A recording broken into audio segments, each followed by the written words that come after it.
Wait just a damn second. Denis Villeneuve's going to be directing Dune? Yes, we know that already. But he's also going to be directing Bond. That's right. Bond. Holy moly. He had expressed interest in it not too long ago on the Josh Horowitz show. Well, it looks like it's going to happen, guys. He's directing Bond. Damn. Superman put out a new scene today. I reacted to that one. We'll discuss the anticipation for how that one looks in general. We got so much to discuss. And we're going to see if Steph can do it. Can she get out of the slump today? Can she defeat Roxy Striar? We're going to find that out and more on today's show. It's the Kristian Harloff Show, everybody. Let's do it.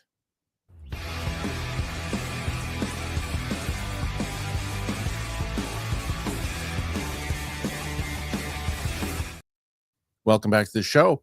Today, it is Thursday. Joining me on the show today, Steph Sabraw is here. How you doing, Steph? Super good. Hopefully no internet problems. Oh, don't jinx it, lady. Don't jinx it, I tell you. It's right here. I can see the little guy, the little router doing its work. Working. Yeah. Don't ever look down and say I can see the little guy. Don't ever do that. You can see the little guy.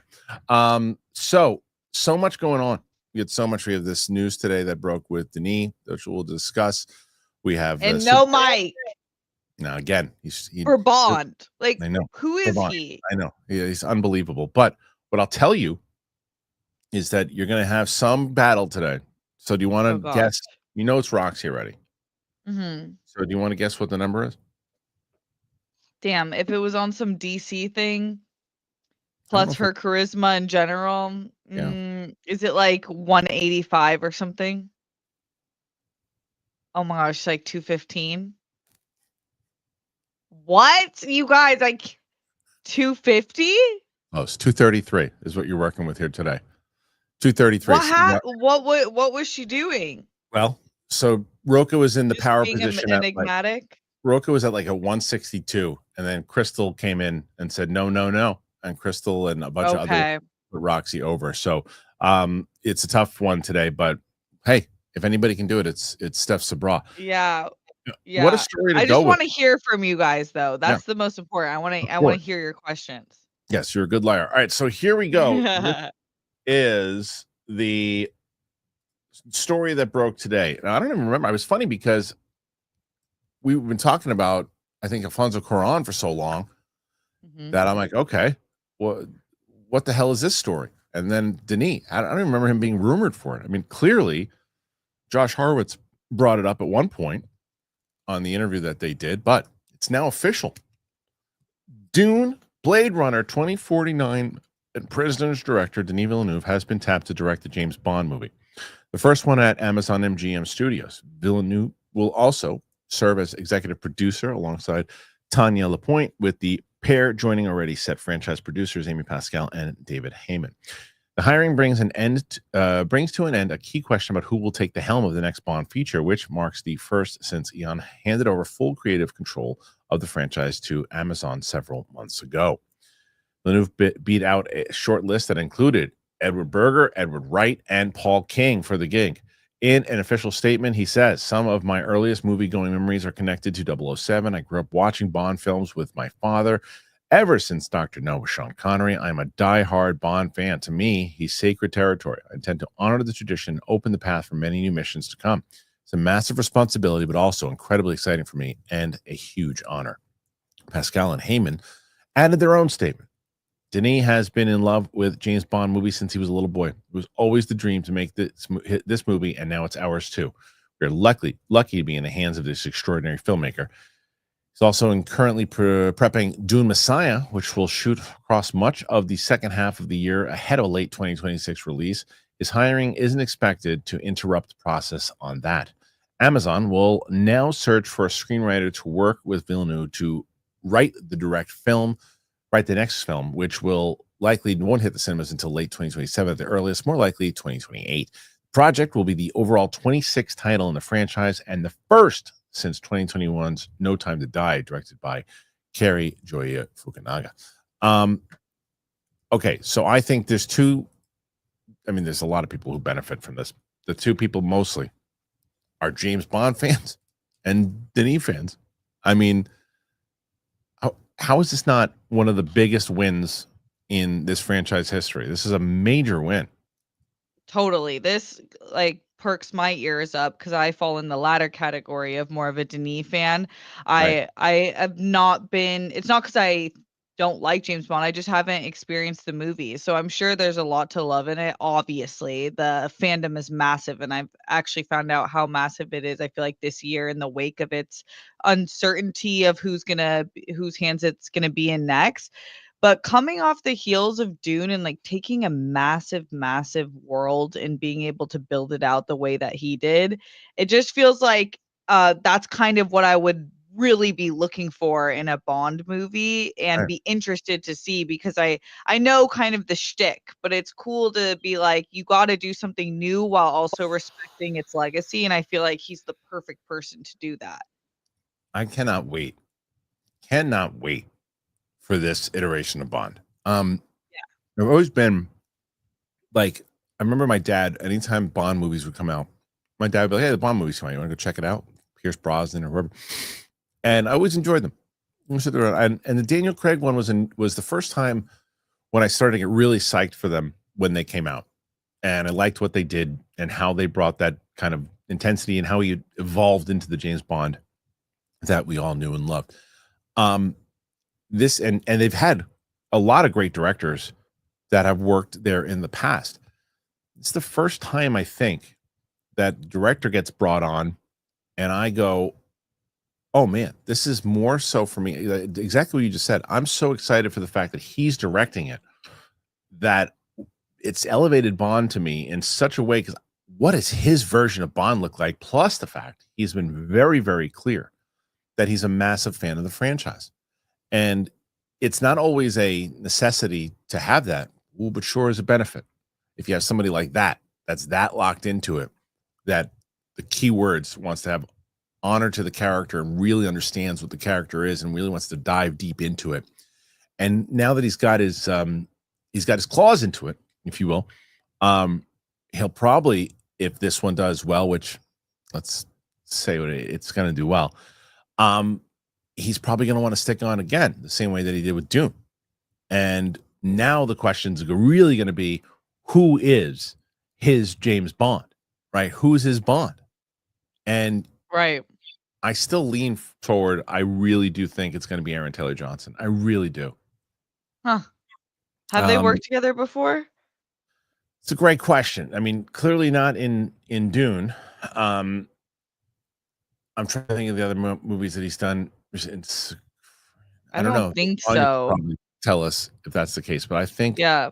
Aaron Taylor Johnson will be Bond, but I think that no matter who it is now, I think that he's starting to get that same kind of reputation that Nolan is, meaning that when a cast member hears that he's directing it, they tell their agent, "Hey, don't push so hard for the salary. I want to do a movie with him." You know what I mean? Like there's some franchises like my client's not doing it for less than this, but for a Nolan movie, they'll do it for $83 in a candy bar. You know what I mean? And because it's Nolan, that's why his casts are always so big. And I think that Denis is one of those people too. I mean, look at the way his cast fights for him and even the fact that you and I both agree that it's a damn crime that he wasn't nominated for an Oscar and got snubbed to hell last year. Josh Brolin felt the same way, and Josh Brolin fought for it. So, yeah, I think this is such a major one. I really do wish Mike was here to give I his thoughts on it. know, to see what it because he's not the Not a Dune biggest guy.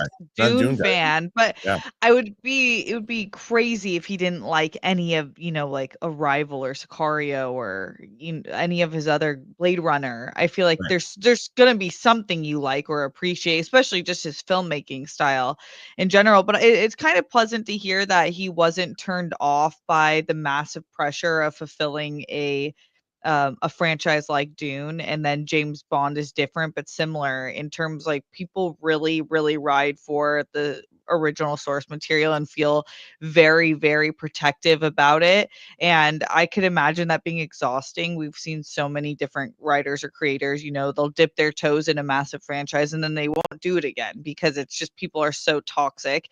And I mean, he got such great reception, but he did get snubbed. But it wasn't like he got, I mean, for the most part, all of us were like, we love what you did with Dune. But I think it's just such a cool choice. I do wonder who he is going to pick. I guess that's the main question. Who is your Bond? Who's your Bond? And that'll be like one of the biggest searches. I can imagine that being like the coolest role ever for if I was a male actor. And think about that.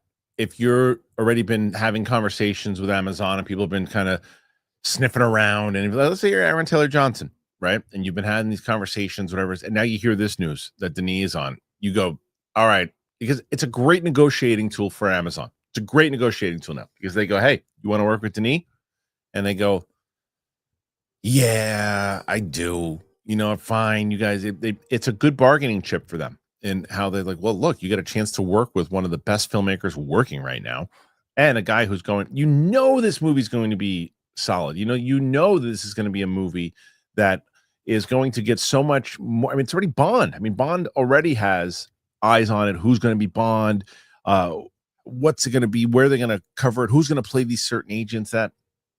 That's going to be the interesting thing to see how you put a talent like Denis on there, and now the cast is going to be phenomenal. It's going to be phenomenal. And look what he did with Dune. Yeah, I know. And it was like, I feel like a lot of people were at the time, it's hard to remember because everyone's a Timothée Chalamet fan now, but I remember really liking Timothée Chalamet in the few movies I saw him in before, like Call Me by My Name, or and just being excited for him. But a lot of people were like, why are you picking him for Paul? Why this doesn't make any sense at all. And then I think by the end of it, we were like, oh, okay. And then now look at it. So maybe it will be something. Obviously, Aaron Taylor Johnson's kind of been massive for a long time, but I feel like in the past year, he's really, really been in a ton of stuff. And so it would be a good time. It would align well. I hope so. I mean, like, I'm with you. I didn't care at all that they were making Dune. I just didn't care because I always had the in my mind it was the David Lynch one, and I remember growing up and seeing that one because it was science fiction, so excited, and it was too weird for me. I didn't pick up on it. I didn't know. I just it didn't respond to it as a kid, and I never went back to it. It was just too strange. And I always remember Mark Riley, who had read the book, loved the book, said, dude, this is what basically Star Wars kind of came from. You would love it if someone can do it the right way. And I always remember talking about that. And then they announced Denis doing it. And I still was like, okay, we'll see.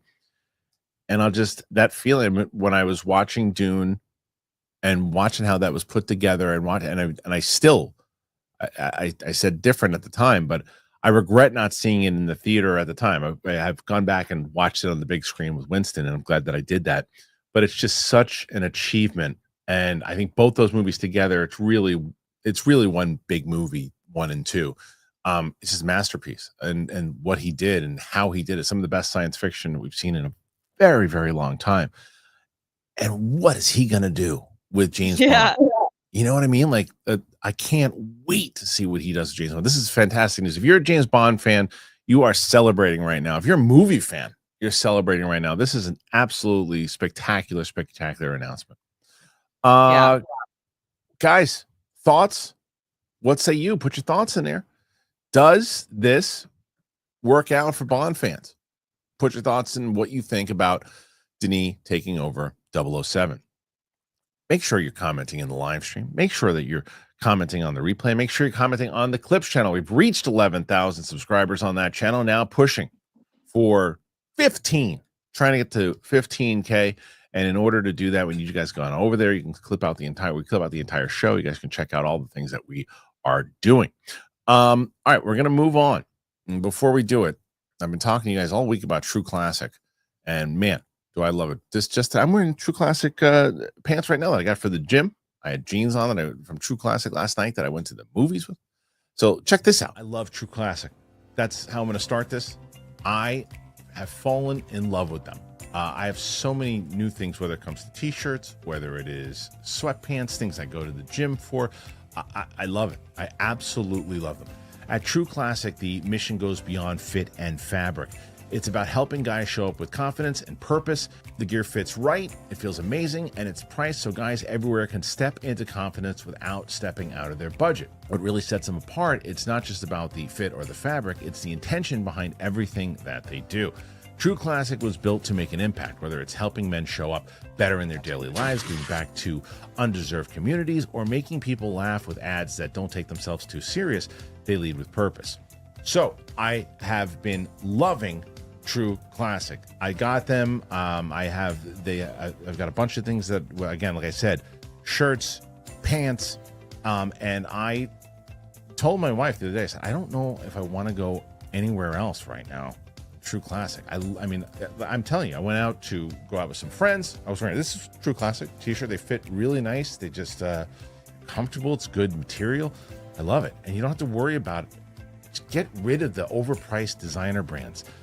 Ditch the disposable fast fashion. True Classic is built for comfort. It's built to last, and it's built to give back. You can grab them anywhere, Target, Costco. You can head to trueclassic.com/Kristian. That's where you really should go, and get hooked up today. You will love it. I have been swearing by it. I'm telling you, this is me telling you straight up. I love this brand. I love True Classic.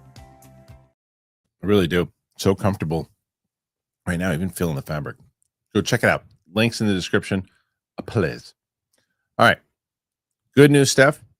Yes. Is that you don't have 0.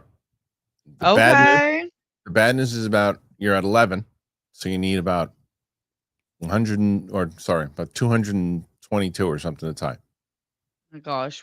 Yeah. We can do this. We can do it. I'll tell you can do this. Superman can do this. Potentially making $1 billion. There's a new scene today that dropped. I think it actually came from ABC or something. But it's a confrontation scene between Lex and Superman.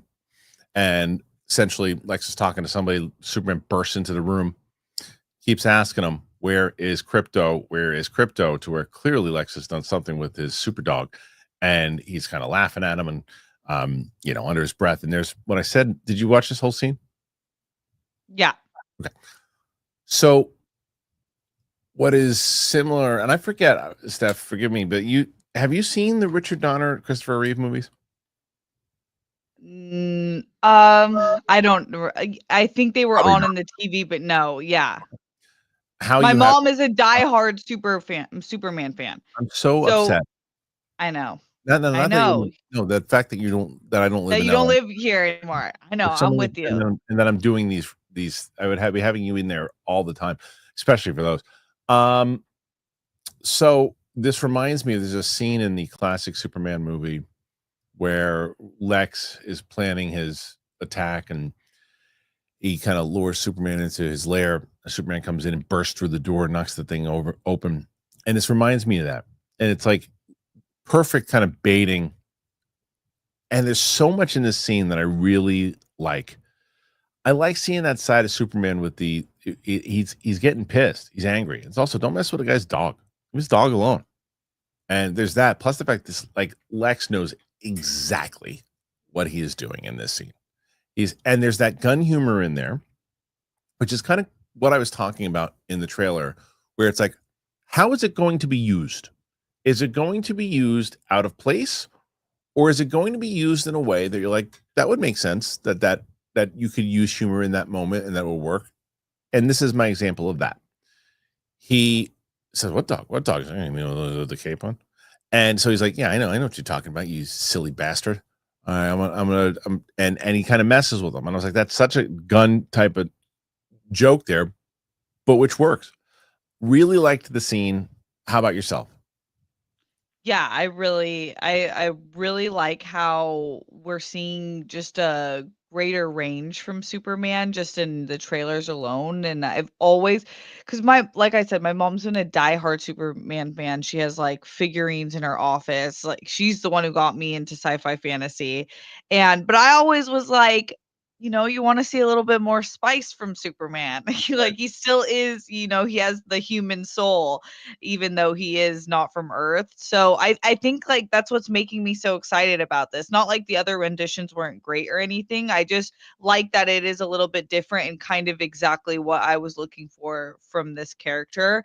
And we've seen it with the greatest comic book movies ever. And I'm thinking of Joker. It's like your superhero's only as good as your villain. And it Right. feels like this Lex is so annoying and just such a dick and Yeah. like so just gets under your skin. And that's what you need.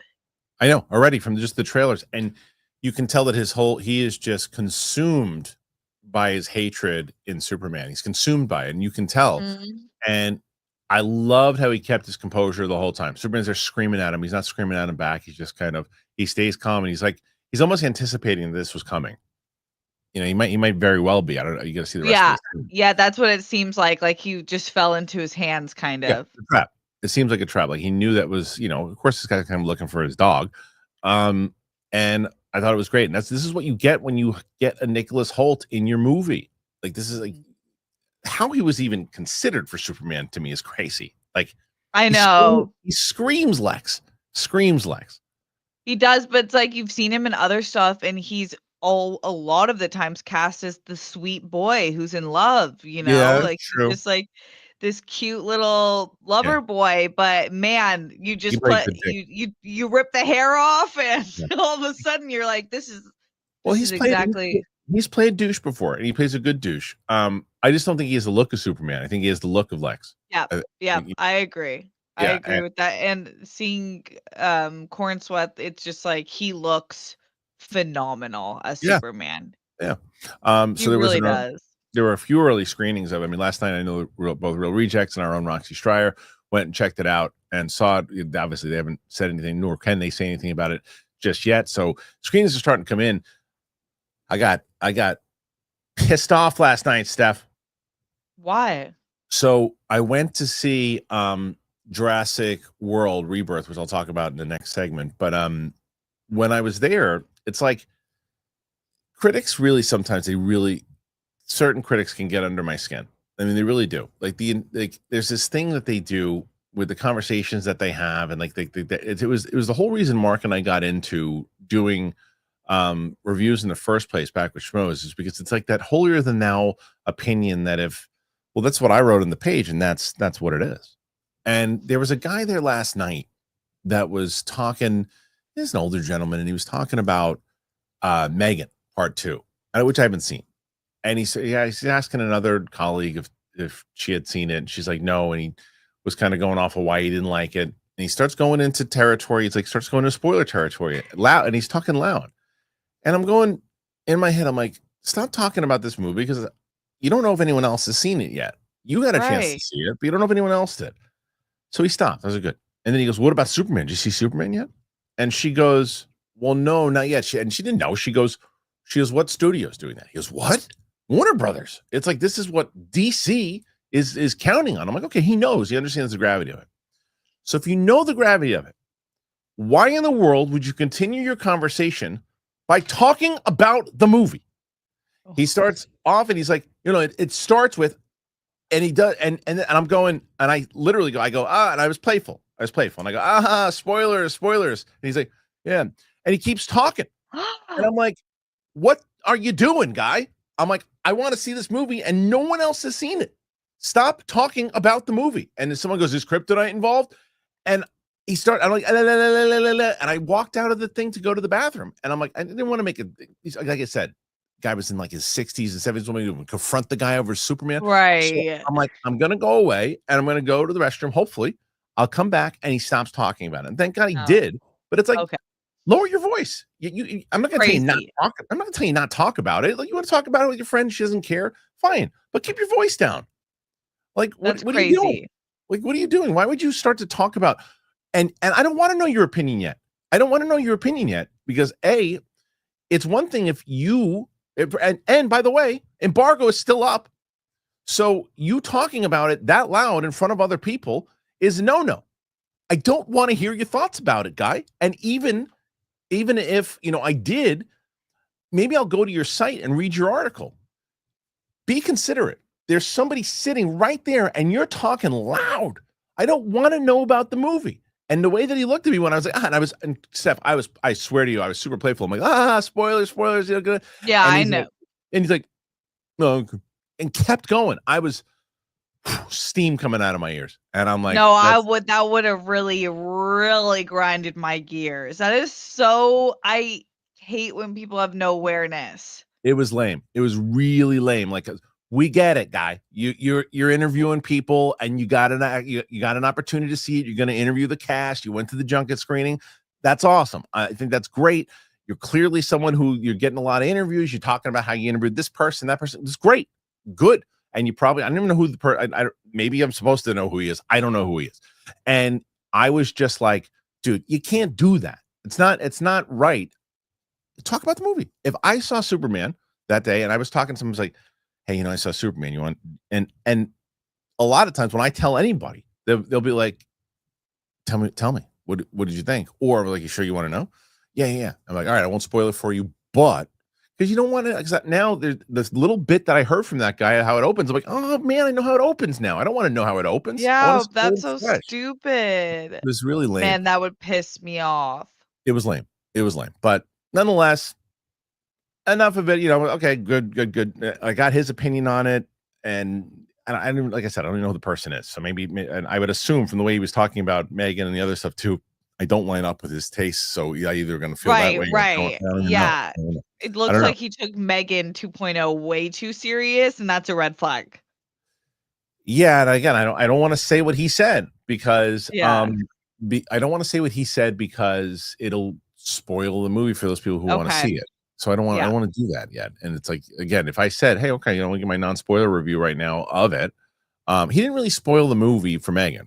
I didn't want to hear his review. You just could kind of catch his vibe from that. I didn't want to hear his review. It's like, it's like I didn't sign up to your newsletter. It's like, no. I would rather like have a whole, would you rather him or the Gen Z TikToker group that you were in the theater with that one time? Oof. And is he talking the whole time? He's talking for the start, the entire start, the commercials. The influencers. Because I'm with you. Yeah, because I'm gonna take information out with him, and I'm gonna know things that I won't. The influencers are just like, well, I got a brand deal, blah blah blah. Sure, whatever. Tell me about your brand deal. I don't care. What do I care about? So it's all they care about brand deals and this and posts, and it's like I don't want to hear about it, but I'd rather. I mean, it's not going to ruin any experience for me going to see a movie the way that this guy did. It wasn't great. No. Anyway, but I want to know what you guys think about this scene. Superman. Did you like the scene? Did you not like the scene? Put your thoughts in there. I got to know. Comment. We're going to put this up on the Clips channel. We'll put this up on, and then you guys can comment on the live stream. You can comment on the replay. So let me hear what you say. Steph, I mentioned to you that I saw Jurassic World Rebirth. I want to double check as I want to make sure that I want to look at the embargo. I don't know if I can get my social reaction. And I'm assuming that they did like a couple fan screenings too. So I want to see what the embargo is. Give me a second. Embargo. Yeah. Following up with the review embargo. So the review embargo. Actually, no, it's not. It's June 30th. It's June 30th. So bummer. I just did a social reaction. It's June 30th. So I can't really talk about the whole thing. I'll just give my initial thoughts was that, it's like, so I agree with Coy and what Coy said. It's probably the best of the Jurassic Worlds. Maybe on probably, I don't know if it's as good as the first. I like the first one. So the first Jurassic World. So it's better than the two sequels. And it follows more of the Jurassic Park structure, more Jurassic Park 3 structure, if anything else too. Scarlett Johansson's good. Of course, Marshall Ali is good. I didn't care about any of the humans. I didn't care about their stories. at all. And I really, it just made me wish more so it was a smaller thing. Some of there is a freaking dinosaur that looks like a damn rancor. So stupid. It's like this mutant, stupid Jurassic World thing, the mutations. Cut it out. Oh. Cut it out. Anyway. Because so I don't know if you remember the first of like the newer King Kong movies. It Yes, was, I think, okay. exactly. Is it like that? Like Okay. where you don't care about the humans. Yeah, and I also felt like there was a similar beat with like the little girl having a connection with the dinosaur. Is that in that the similar? trailer? Yeah, in Kong. Yeah, that's in the trailer. Yeah. That's fully in the trailer. I mean, yeah, this is a lot of forgettable stuff. It's like Okay. the one thing I said though at the end of the trailer, I mean, my out of the theater reaction was, here's the thing. Did I like this movie? Not really. Will I go and see another one if they make another one? Yes. That's the power of Jurassic World and Jurassic Park. Yeah. Yeah. I'll watch these until they stop making them. It's like, okay. Yeah, I'm gonna see it too. Yeah. I'm gonna see it too, and I'm gonna have fun. I'm sure it'll be fun. Yeah, I'll tell you what was fun. And well, before we even do that, well, Jurassic World, like I said, there's only so much I can say. The embargo's still up on it. But those are my initial thoughts. It's my social kind of thoughts. So put your thoughts in there. What you want to see from the movie? Do you want to see it? Do you not want to see it? What say you? Yeah, Steph, the other thing I did see, which a lot of that I can talk about, I'm just going to put the review out in a little bit. I put the out of the theater reaction out already, and that's F1. Loved it. Absolutely loved it. Oh, yay. Loved it. It was I said the same thing I said about like Top Gun Maverick. It's not as good as Top Gun Maverick, but I said the same thing I did about Top Gun Maverick, and that's like, this is what I miss about movies. It's like, this is like that old school. I love what Joseph Kosinski's doing right now. I love what he's doing right now. I love how he's making movies. He's making movies like this old school way of this, like these old blockbuster movies. And it's just like, I talked about it the other day on with Brett and Kris Carr yesterday. It's like the perfect pitch of what the story is about. Damson Idris gets such a great spotlight shined on him in this, and you see why he's getting this hype behind him. He's fantastic in it, and I'll watch it again as soon as it comes out on Apple. I'll watch it again for sure. It's a really that one. I'm gonna tell you right now. If you and Harry have a choice, you're like, what should I go see in the theater? Pick that one. Yeah, we're seeing that one this weekend. Yes, because I'll tell you, it was. I don't know if you knew this or not, but the heat. Today is our first day that it's been nice, but the last 2 days have been like in the hundreds, right? Oh yeah, you guys have like the highest heat wave in years, right? Brutal. So the other night I told the audience about this, and you could see it in the end of the theater reaction. Most every other comment is rightfully so pointing it out. I was sweating like, like John Rocha trying to win a super chat contest. It was like, I was sweating so bad because the air conditioner was out at the movie theater. They gave us fans, Steph, like fans. And you still like the movie? That means this thing was good. Man, it's like a 2.5 hour movie. And I was like sitting there.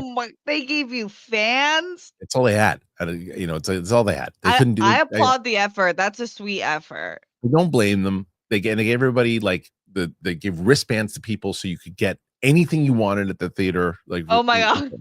Like, I appreciate that. I really do. That's good customer service. 100%. And I got myself 4 bottles of water, which was the smartest thing. I was so, and the smart waters, not Dasani. I don't care if they're never a sponsor ever. Don't drink Dasani. They put salt. Yeah, the reason you told me salt. I told everybody about this. They put salt crazy. in the damn thing. It's the only water you'll find in the back. It says salt. It's the reason why you want so many of them. And but the smart waters, I crushed like 4 of them. And normally if I crush one of them, I'm peeing like soon. Didn't pee once because it was so damn hot. Oh my gosh, your body was just recycling it. 2.5 hours, didn't have to pee once. And I'm just killing 4 bottles of water. But if it was Jurassic World that I would have had to sit with, I don't know if I would have stayed. Dang. Not because it was. Are you? Yeah. It just, those conditions are rough. Yeah. Are you 'cause it's, like, so funny just picturing you. You have the most hysterical stories on your way to these viewings. Is Mhm. this, like, the most alone time you've spent, like, since you've moved? Or are you now going with friends, or is it you usually just alone You at mean these when I screenings? go to the screenings? It depends. Some screenings, if somebody like I've had a few people ask me for like be a +1 on certain movies, and I've taken people to go see movies for sure. But like I do like the alone time of it all. Sometimes, like even Right. for this one, like this was in a theater. It was like on Second Avenue. This theater is not like one of the normal theaters that they screen these movies for. So I actually had to walk from Penn Station to this theater, it's only about a 25-minute walk, which is not that bad. But in 100-degree weather, it'll get you. But like I said, I was walking through Koreatown. It was a nice walk. I didn't mind it at all. And it was at nighttime, so it wasn't too bad. But I was like, but the way there, I'm going, okay, this will all be worth it because I'm going to get into air conditioner. Little did I know. Um, did you freeze? Please tell me you froze. You did. We were waiting for this. Yeah. Oh, you're back. Froze again. Froze from I'm the top. back. There you are. Yay, you're back. Hell yeah. Like, All right. Well, I asked a question and dipped. you dipped. So I don't know what you heard, but I got there, and it was Mhm. brutal, but the movie was worth it. I was locked in. I was engaged the whole way through, and it is what it is. So that one I recommend to everybody. Go and check it out. F1 is. I really hope it does well this weekend. I really do. It's a movie that I encourage everyone to go and see. It's just that old school filmmaking. It does make me very excited also for the Joseph Kosinski, David Grush UAP movie that he's doing. It's another Apple one. Yeah. Yeah. Yeah, Apple's doing cool things, Yep. and it seems to be like that's Brad Pitt's new home. I feel Yeah. like he's had, like, a few things that it's a smart move to He lock did in. He did Wolves with them, and that's smart for them. That's where like the old movie star can live, right? Look at what like Owen Wilson is doing over there with Right. that show. And because I always say this, Apple has FU money, which means that Yep. yes, of course they want to make a profit. Of course they do. But they don't sweat like me in a movie theater without any air conditioning when they start to, when one of their projects doesn't do very well. Oh, what? Flowers of the Killer of the Flowers Moon didn't do very well. Oh no, what are we gonna do? What are we going to do? We're going to put some more technology out in the market. It's going to make all that money back. And in our little side project of the stuff that we're doing on the network, we're going to put all the effort into it that we can. And hopefully we make profit doing this, getting more notice on it, getting more people to sign up to Apple and get our stuff. And it's all linked in. They're doing very, very Right. smart things. It's why they can buy Lucasfilm tomorrow if they wanted to. Right. Yeah. Yeah. Yeah, Yeah, they're doing so it's just a great movie. Like, is it completely different, like, where you can't compare it to something like Ford versus Ferrari, or no, is it it's predictable. I mean, but that's okay. It's like I should say it's predictable at times, and it's like formulaic at times, but it's okay. It's like one of Yeah. those things. There are times you want to see a movie and you're like, oh man, I hope this happens, and then it happens, and you go, Right, that feels right. good. That feels good that happened, and you're like, oh, I wonder if this is, and then they throw you a couple times, and you're like, oh, it went that way. Okay, makes sense.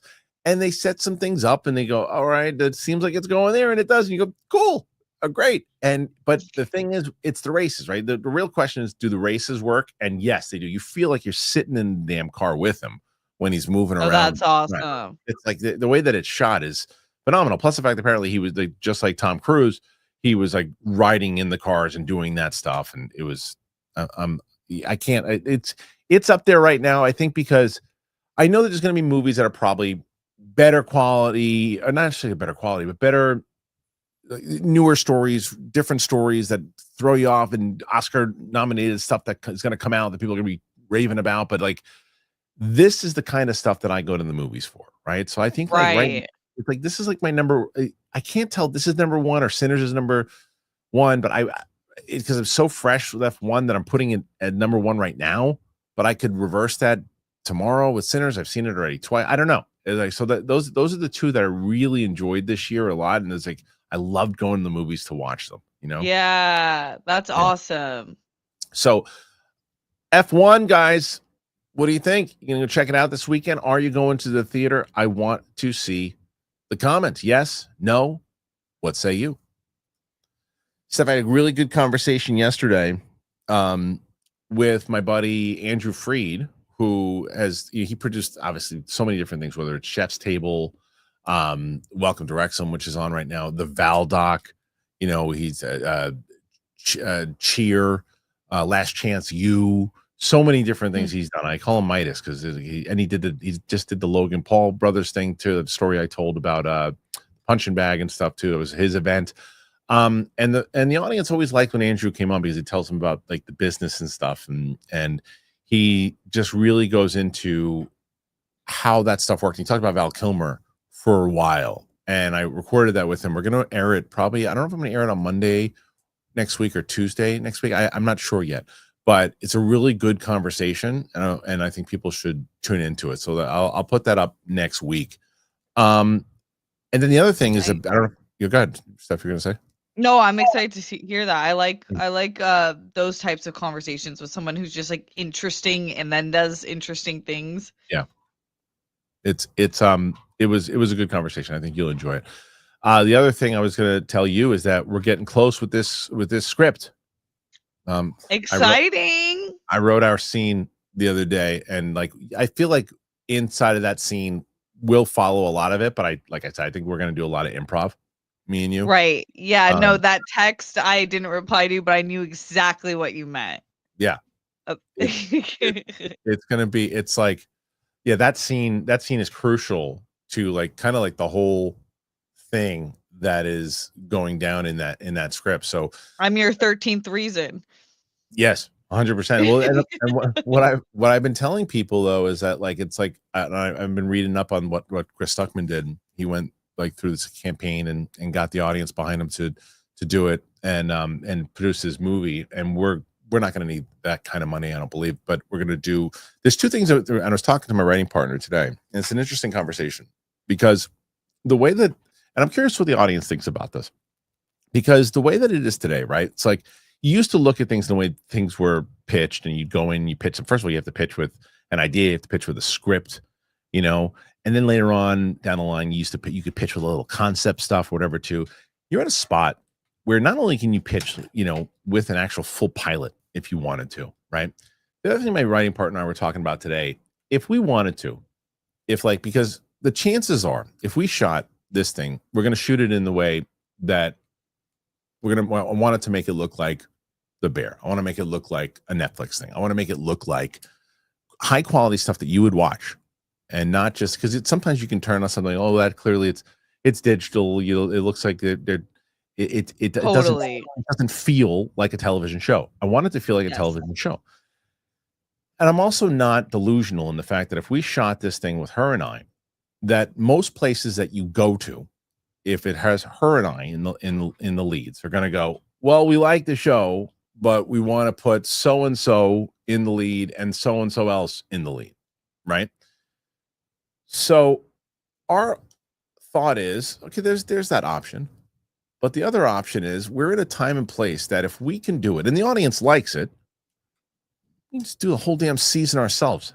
What if you could do something like that? What if the story was that you have these two people who put this thing together, and with the way that the internet is and the audiences that you can build and the support that you can get, that you can film, if the audience wants it, you can film a season. And almost like what Cobra Kai did, but they had YouTube behind them, right? What if you could do something like that? It's kind of like and I was thinking about this morning. I'm like, you have an idea and you have the ability to do things. And like, do I need this thing to be a massive, huge critical hit? No. What I want to do, would I like that? Of course I'd like that. But what do I want to do with it? I want to bring it alive. I want it to have life. I want to be able to say, you know what I did? I put together something. I had these characters and I brought it to life. Like that should be the win. And if you can do that with people saying, yeah, I like what you're doing here, and then you get the support of it, put to people like I have a role for Brett that he's going to crush. I have a role for a lot of different people that are going to be really. I think it's going to be good to use all these people that we have, and I'll make some phone calls to some celebrity friends and see if I can get them to do cameos and stuff too. But I'm excited. I'm excited. Yeah, I think it's perfect. Like, I feel like when someone who's talented is making the thing they would want to see, then you're really cooking. Yeah. That's what like is exciting. Just hearing you talk about it, it's like, oh yeah, that's why everyone wants to be a part of it and hear more about it because it's like you could feel it. Yeah, I pitched it to you about the ideas too. I pitched my friends and stuff too, and like my friend Sam, who's on the show. I was telling her about it, and she goes, and when I was telling her like the idea of the pilot, because I was curious, I was like, what is a person who's not involved in this and doesn't really know about how this works? And Sam is also about as honest as you get. Sam's like, I don't know if I'd watch that, but good luck, right? And she goes, So adorable. she goes, keep going. She's like, I want to watch this on television. And I go, really? You're not just saying that? She looked at me. She's like, do I just say things? I was like, I want to see it. And I'm like, okay. So I'm excited. I'm excited to get it going. And the goal is to get the script done by the end of July, and then we can start pushing it forward. So, and then once we know, That's fast. yeah, well, the script I want to be done by the end of July, so I can get it to directors. There's one particular director I have in mind who I've had the conversation with already. Going to get it to that person, let them read it, and if they enjoy it and like it, then basically start to say, okay, what do we need to do pilot? B, what do we need if we want to do full season? Like those are the two things that I would ask. Right. Yeah. Yeah. So yeah. Pilot's everything. yeah. So that's it. And again, I also like, and I feel like this is a kind of thing that happens to me all the time, right? Like if it's like, there's always the thing that kind of says, this is what you need to really put some energy into because you can make it come alive. And that's how I felt with the Schmoes No Show. That's how I felt with the Schmodown. That's how I felt with a lot of these things. It's like, hey, you need to bring that to life right now. And I know the feeling, and that's the feeling I'm having right now. And it's like, no, that's like, I was just thinking that that's exactly what you do with your show. And it's such a important skill. And I feel like it's the difference between what succeeds and what doesn't, and why everything you've done has like kind of been better than the last thing you did. Because that resonance is crazy, especially as a creator. Like, I feel like that's half the battle, is learning what thing to actually go with. But yeah, having that clear vision is everything. Yeah, this is such a bummer right now because I'm trying to talk about this right now. We're doing other stuff. We got it. We hold on a second. It's like, guys, I want the audience's feedback on here. So let's because this conversation is going to be important. So we got to stop arguing in the chat about other stuff that right now, like this, my whole existence in this space has because the audience has been so supportive. The audience has been so engaged in conversation and feedback and things of that nature. And to me, like, that's why I bring it, because it's going to be everything. It's going to be me as I get closer and closer having conversations like this and having the audience go, okay, well then do this. That's what it's going to be about. Okay, great. What would make me interested? This. What wouldn't make me interested? That. I always take that kind of stuff into consideration. So that's why I want to have those types of conversations. And I don't want to have nonsense right now in the chat room, the same freaking conversation we have every day. We got to move on. And I'm not talking about the topics. I'm talking about what's going on in the chat right now. And I need that's why I have to put somebody in timeout, because I need the audience. I really want to get the audience's opinion on this, because you guys are crucial. Not only with the fact of going, hey, look, we're gonna do the same thing Stuckman did, but we're like, I want to know, like, hey, yeah, you know what I'd like to see in this show? Something like that. You know who would be funny in this show? Someone like that. You know who would be good in this? That. Because, and that was the other thing, Steph, like, I want to make sure too, like, I want to go through it with you and other people before we do this whole thing. I'm like, I know the role that I already told you about, right? I'm like, I want to say, okay, if we do the full season, can I bring that character back? And if not, is that the character we want to go with? Because you know how much I think you're hilarious. I think you're great at improv. I think that you would get this immediately. So it's like, do we go with this role for you, or do we do something else? We are going to do the full season, but it's just a pilot, then right? We'll put you in it, and then that's the role you'll play. But if we're going to do the whole season, maybe we don't do that role. So it's like the conversation that I have to have, you know? Right. Yeah, I can't wait to read. Let me know if you need me to take a pass at it too, or look at it for Yeah, some notes. love for you to love for you to read it for sure. Like once we get it ready to go, we're gonna do exactly that. So I mean, that's what I'm planning on doing. Yeah. So someone and then look, and I love like questions about that too. Someone said, do I know where it's going to take place? I think it makes sense to make it take place in Los Angeles because most of the people I want in the show are going to be in Los Angeles, and it's cheaper for me to fly out there and to spend a week or 2 weeks or 3 weeks, whatever it might be, to be out there shooting this thing as opposed to trying to fly everybody in or cast here when I don't have to do that. So and I've already I already wrote in the setting that it's in LA. Yeah. And that's that's where you did your whole beginning main years of comedy, right? Yeah. Yeah. So it's gonna be interesting. So anyway, that's kind of where I am going with this, and I'm letting people know about it now. So it's like bring it up out of nowhere. They're like, what the hell are you talking about? I'll just keep talking about this because it's something that I've wanted to do. It's an idea that I've had for a very long time. And now I want to actually put it into motion. And like I said, I just want to bring it alive. If we can get it to at least the pilot come alive, that to me would be a major, major win. Yeah. You know who needs a win, Steph? Me.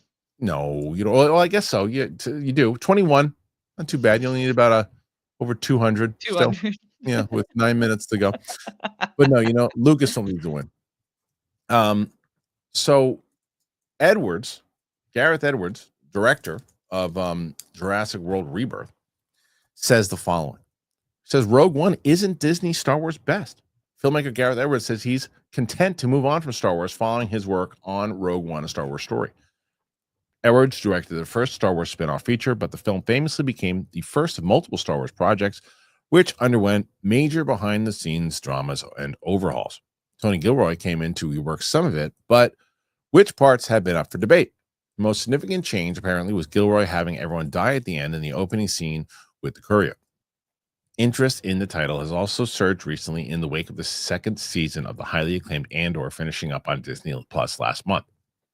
Edwards says he appreciates fans' reaction, but has done his bit for the franchise, telling Business Insider, "I'm very happy to move on and do my thing." Some claim it as the best Star Wars film of the Disney era, a claim that Edward refutes when asked about it. I don't agree with it, but I appreciate it. I'm very grateful that people say nice things. That's what the franchise means to him now. He says, it's the thing that was in my life before I knew what a film was. It's like your mom. It's like something that's a part of you. Always fascinated by what they're doing. I never stopped loving that trilogy. The release of Andor has led to something of a reassessment of Rogue One. Some appreciating it more, others less. The tone of the former's deep character drama and the latter's big scale action approach is so different and certainly making for a jarring experience to go from one to the other. Speculation also lingers as to just what elements are Edwards and what were Gilroy, with fans quick to give credit to Gilroy for stuff that wasn't necessarily his, such as the famous Darth Vader sequence, which the film's writer and VFX animator all confirm Edwards directed. Indeed, Edwards remains the sole director credited and reportedly worked alongside Gilroy during the reshoots, not just being sidelined in the way sometimes you hear about. Okay. So you and I think, have similar thoughts here. Mm-hmm. I really like Gareth Edwards. I really do. Me too. Like the stuff that he's doing, even though I didn't necessarily love Jurassic World, he did the assignment. I think what they told him to do. I really do. I think he nailed the assignment of what they asked him to do. I don't think it was poorly directed. I really don't. I don't think it was written very well, but I don't think it was poorly directed. I think it was directed like they said, "Hey, we want to do this. We want to do this. Meets this." And he said, "Okay, I can do that." And then he did. The last one he did was The Creator. Is that what it's called? It's Creator, right? Yeah. I like that movie, and I like Me what he too. did. Here's why I don't really believe that he directed the majority of Rogue One. Why did they go to Tony Gilroy to do Andor and not him? You know what I mean? That's no, Kristian, that's the question. Respectfully, this article was dead on arrival for me. Like I was like, this is to me like no shade to the person asking the questions or anything, of course, but because we're sick, we're in the Star Wars world so much, we're like paying attention to things other people wouldn't pick up on. It makes zero sense because really, This guy ran with 2, could have been 5. They would have let him do 5 seasons of Andor had he chosen to. And that's the Rogue One story. So I'm not saying that Gareth Edwards had no part in it. Obviously he did. But it's Tony Gilroy's movie. From a fan's perspective. Right. Because why would he be doing Andor if it wasn't his movie? Unless I'm completely missing something. And it felt like Andor was in the exact same tone as Rogue One. So I don't know. It just feels like he probably felt awkward, because I'm sure they're all under super tight NDAs. Didn't know. I'm not saying he answered it wrong or anything. I'm just saying like the whole question, it doesn't make sense. Up. No, it doesn't add up. And the thing is with him, it's just, he did the same thing. The reason why he kept on working and why he's in good standings is because he played ball. He's one of the few that played ball. Everyone else that happened to, the Lord and Miller, he was like the first one that happened to, by the way. Then the Lord and Miller stuff happened, and not that people weren't working. Clearly, Lord and Miller are still working, but you know what I mean. Like as far as they're not in good standings with Lucasfilm anymore. They clearly had a bad time with that. The Benioff and Weiss, same type of thing. So many different people have had those fallings out and just it didn't work, where he's like, okay, look, what do you want to do? You want to have Tony Gilroy come in and do this? Okay, great, whatever, fine. And then he gets the credit for doing $1 billion movie, but he doesn't get, and we always said that if you directed $1 billion movie, a movie that made $1 billion in the second, right after Force Awakens, he didn't do a movie for like 3 years after that or something, or 4 years. It's like, look at Sean Levy. Sean Levy just did Deadpool and Wolverine, and he's got a movie, a Star Wars movie, like immediately. You do Greta Gerwig did $1 billion movie, and she's got a new movie immediately, and people are lining up. No one was lining up to hire him. It's like, that should tell you, like, okay, fine. And I think he answered as much inside of that. If it was his movie, if he felt like, I love that movie and what we did there, that's so great that people say that. But he's like, no, I don't necessarily agree with that because it's not all the way his. It's not that he didn't have stuff that he did with it, but it wasn't his all the way. Yes. And he's just like, it doesn't. I think he answered the question there, because it's like, and I don't blame him.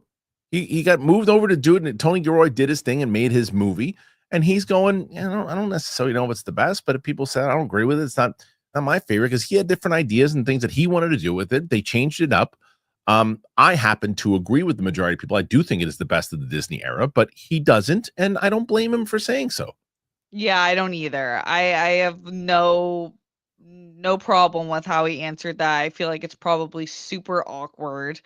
It probably still feels awkward. You never really want someone to finish what you started in any capacity. So it's probably weird, and there's no right answer. And so that's one where I just feel like if you are a journalist and you are asking those questions, you should probably look into the bigger scope a little bit more, because it is a little, there's a lot going on there. It's a lot going on. So I asked the audience this question: what do you make of the comments? What do you think about him saying that? And look, the thing is, what he has been doing with the creator, with this movie. Now, here's the difference. This is the other difference. Jurassic World Rebirth, whatever I thought about it, other people think about it, I think it's going to do very well. And when it does do very well, you're going to if you're already seeing more of Gareth Edwards, you're going to see him do even more. This is my point. He directed this movie. He directed this, and he's going to wind up getting something else big, especially if it does very well. What do you guys think about it? Put your thoughts in there. Let us know.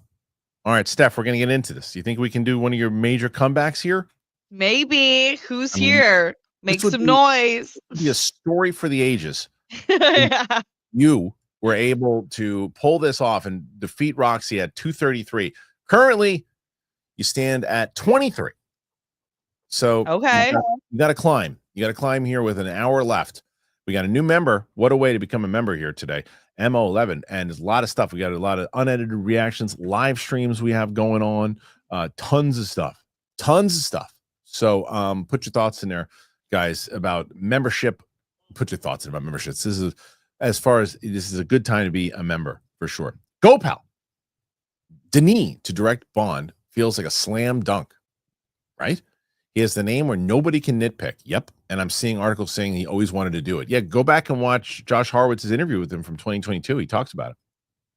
Yeah, I completely agree with you, Go, pal. This is like just awesome. As soon as I read that, I was like, oh, what? Yes. Yep. Go, pal. Off topic, do the gift memberships count as that number towards the count, or is it 1 when you gift 1, 5, or 10? It's a great question. I don't know the answer to it because if I'm looking, it definitely counts towards the count. I just don't know if like when you put in like 1 or does it count 5? I'm not sure. I can look like, I'll tell you when, if anybody wants to do it, and I'll tell you, don't do it yet because I can't see. I'll tell somebody gets, then I can answer your question at the end of the show if somebody does it. But right now, GoPal just gifted 5 memberships, which is amazing. We just reached 400 members, by the way, which is a hey. goal. The goal is obviously we're trying to get to 1,000 members, but we got 400 already. Massive. Awesome. GoPal, another one, because I was confused by yesterday's title and going up early, so I didn't think it was the real show. Oh, yeah. Well, yesterday the reason we went up early is because I interviewed Andrew Freed. I was talking to Andrew, and I had to get to go see Jurassic World, so I needed to get out in time. Kris Carr and Brett were available, and that was it. They were able to do it, so we went an hour early. So I'm glad that we did. Tim, Kristian, when do you get to drive Mike's tank? I'm not putting the pictures up yet because I'm waiting for Mike to be on here. I want him to react to all the pictures. But you guys bully him on like Twitter or wherever he's on, like light bully. Right. Get your shit together and get back on. Yeah. Brandon Lopez saw Jurassic World Rebirth on Monday for Screen Unseen. It was stinky farts. Oh man. Oh no. What a disappointment. Superman, F1, the movie, and Fantastic Four. First steps have nothing to worry about. Well, you can't say that. The first part of it, okay, I didn't think it was a stinky farts. I didn't think it was great, but I don't think it was stinky farts. But that part you're more than welcome to say, obviously, and that's your opinion. What a disappointment. You can say that. Superman, F1, the movie, and Fantastic Four first steps have nothing to worry about. Are you talking about as far as box office goes? Because the last 2 Jurassic Worlds were horrendous. And I like horrendous. I like horrendous. They were horrendous. And they made $1 billion. Will that hold? I don't know, but do not count it out. Steph, do you agree? Disagree? No, I don't count it out. I am 20 minutes into Minecraft. There are no rules to the box office game. All you need is a fan base. Yeah. Totally. Zachary Hensley became a new member. Man, I'm so happy to hear it. And again, for members too, I tell every member this when they sign up, as we did our live stream the other day, you have access to the Capes and Cowls full comic book, which is another project we're working on. And we're going to get all the voices, all the sound effects in there. We're going to do a full big video with all of that stuff. Wicked Art did a great job. And I'm glad more and more people have been checking out his work. He's very talented and probably the nicest person that I have interacted with in this fan base. He is just such a good dude.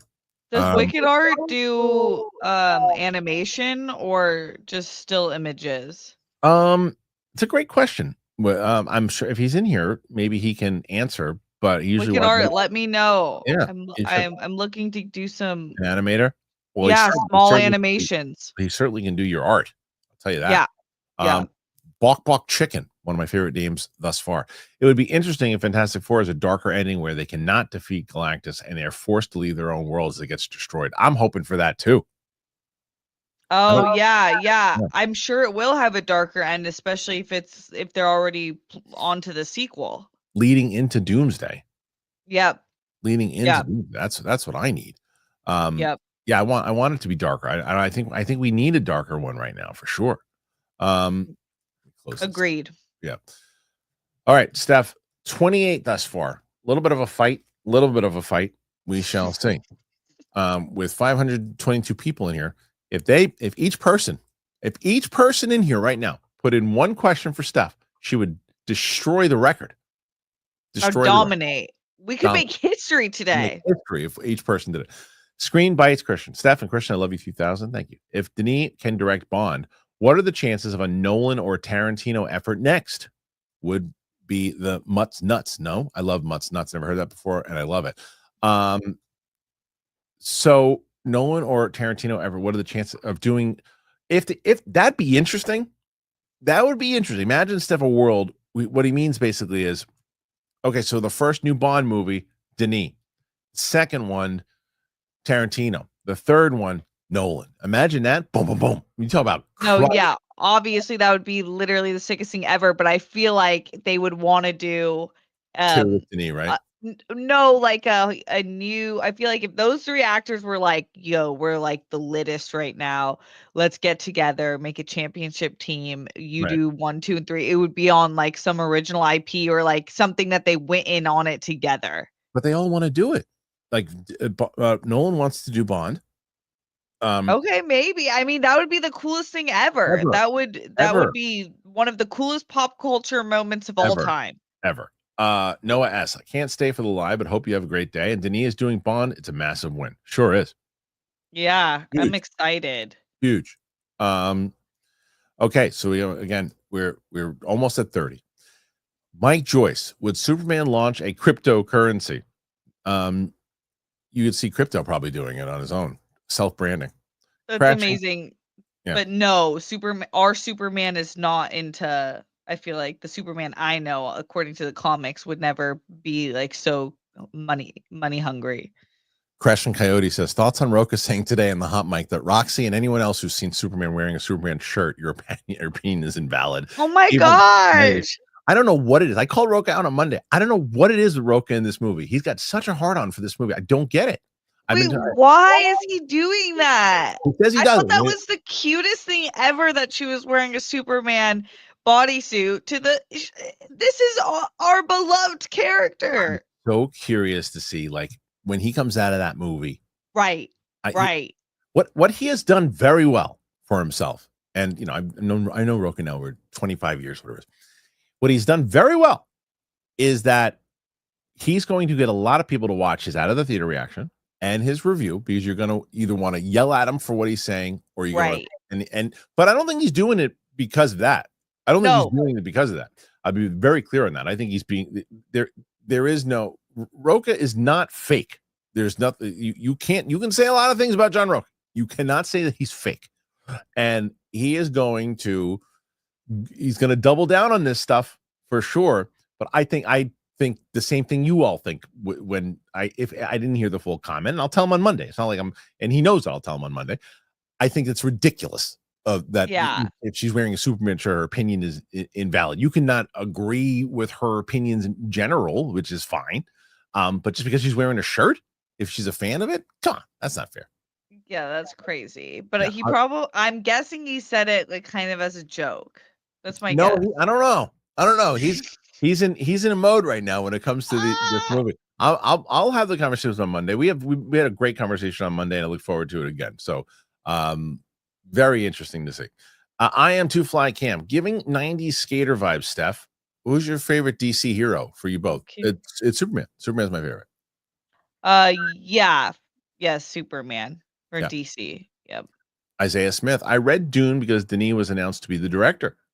Like Nolan, he is more of a draw than a movie star for me. Now I'm excited for 007. 100%. That was literally my character arc. I did the same thing. And is that Fat Yoshi as your icon? That's amazing. Amazing. Jake, Squid Game drops tonight. Probably binging the whole thing right away. Sleep can wait. Oh, it dropped. You're right. And The Bear dropped last night. Oh my God. Yeah. I didn't even. Where was I? I started watching The Bear last night, and I was so bummed because my wife doesn't watch it. I can't get her to watch it, and it's so hot in my house right now. Well, now it won't be, but the freaking air conditioner is a whole story. But in our room is nice. So I'm sitting there watching The Bear, and then my wife comes in. I don't know what we started watching. We started watching something else, and I fell asleep. So I got to finish. That's Harry hasn't seen The Bear, and I'm like, damn, I can't wait for you. So I just am gonna have to like watch this in secrecy. Got it. Matt Boyle, but Squid Game. Squid Game's another thing, real quick. So I'm trying. I don't know if I'll be able to do this. I would have to finish Squid Game season 1 and 2 over the weekend, and then start trying to drop the reactions next week for 3. It's a daunting task, but I might try to do it. I might try to do it. Okay. I don't know. Matt Boyle, with Jaws' 50th anniversary just happening, would you like to see a prequel about Robert Shaw in the Nebula story? I actually think that there was one in the works. Actually, I shouldn't say I think. I know there was one in the works. I don't know how much I can say, Except, let me see. You know what? I'm gonna. Oh, I can't. If I was gonna do a voice text, but I'll give away. Let me see. I'll see if I'm gonna text the person. Anyway, I'll do it right now. I'm gonna do this right now. I'm gonna ask how much I can talk about. Oh, great. Phone's out of batteries. Anyway, Oh no. I know for a fact that it was in development. And they were working on it. They were really close to doing it. So I don't know where that stands. You know what? I'll find out the information and I'll report back, Matt. But yeah, that was Okay. supposed to happen. And it was a big, I'll just say this, it was a big, huge, it was a big, huge Marvel star that was involved in it. Tell you that. Joe Hendo TV.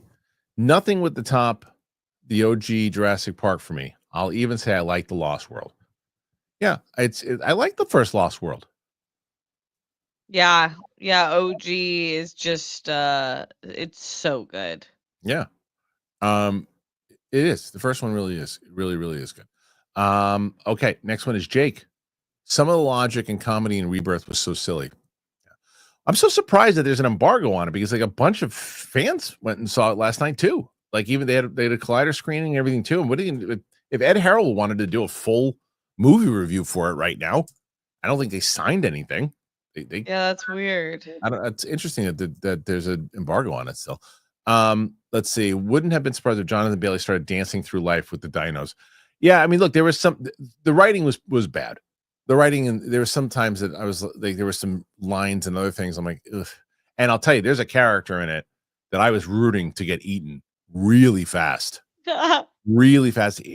That character gets a little bit more redeemed in the second half, but the second that character, I'm like, eat that person immediately, and I will cheer for you, dinosaur. And by the end of it, it's like, okay, that person, fine, but it's still, I did not. You, if you saw, you know what I'm talking about. Okay. Yeah, when you see it, you'll know who I'm talking about. So.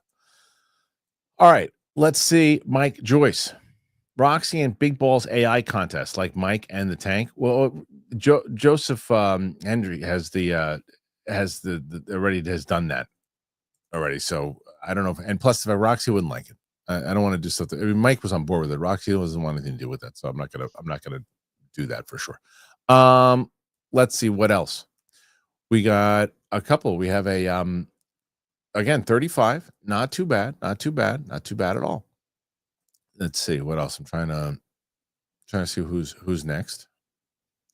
We're going down the line here, and here it is. I am Jax 12. Would Disney ever consider selling Lucasfilm? I think that they did. I think they were talking to Apple at one point. Are the toy merch profits too profitable? No. Sale just for media rights. I need an Andor style Bane series. Me too. But I think the problem is you get like all the parks and everything, you know? Yeah. Yeah. That's where it gets sticky. Yeah. And for the person that no one was banned, you're putting time out.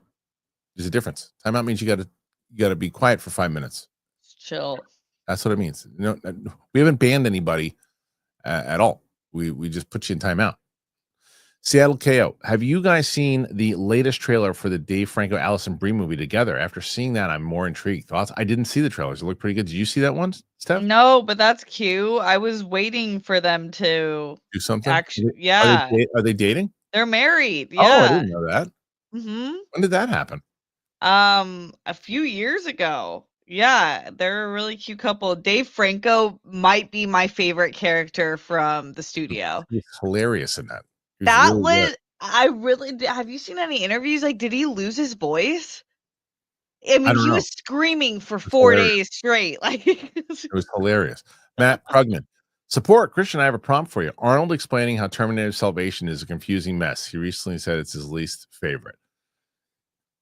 To be honest, I don't even know what the hell was going on. They had me to come to the premiere. I sat down. I had the popcorn. I had the soda because my horse and my donkey could not be there.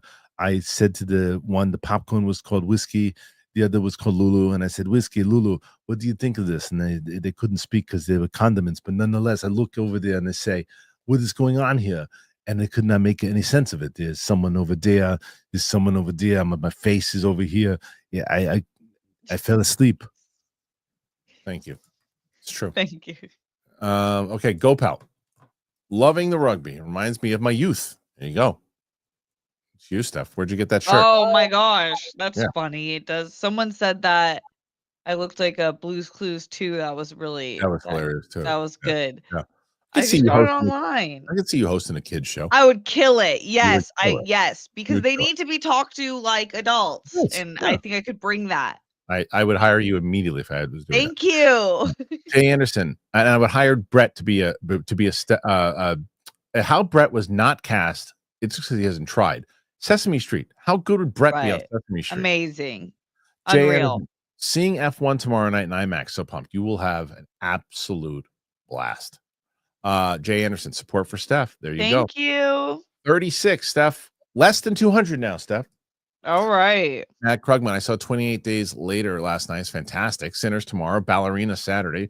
F1 and IMAX. Sunday is The Phoenician Scheme. Monday, thank God for AMC A-List. What a great run of movies you're going to have. The only one I haven't seen that one is The Phoenician Scheme, and I'll probably check that one out soon. I want to try to get a really solid list.